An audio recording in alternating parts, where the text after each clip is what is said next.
মধ্যপ্রাচ্যের উত্তপ্ত প্রেক্ষাপটে ইরানের ইংরেজি দৈনিক তেহরান টাইমস এর প্রথম পাতায় ওয়েলকাম টু দ্য হেল বা নরকে স্বাগতম শিরোনামটি নিছক একটি সংবাদ শিরোনাম নয়। এটি আসলে এক ধরনের রাজনৈতিক বার্তা, মনস্তাত্ত্বিক কৌশল এবং সামরিক সংকেত সবকিছুর মিশ্রণ। প্রথমত, এটিকে সরাসরি হুমকি হিসেবে দেখলে ভুল হবে না।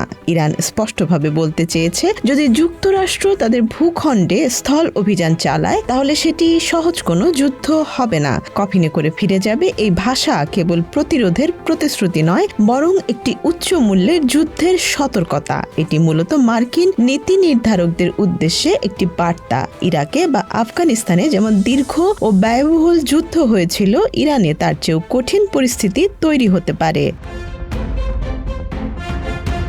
তবে এটিকে শুধু হুমকি বললে পুরো চিত্র ধরা পড়ে না। এটি একটি সুস্পষ্ট মনস্তাত্ত্বিক যুদ্ধ কৌশল। যুদ্ধের আগেই প্রতিপক্ষের মনে ভয়, অনিশ্চয়তা ও রাজনৈতিক চাপ তৈরি করা এটি আধুনিক সামরিক কৌশলের গুরুত্বপূর্ণ অংশ।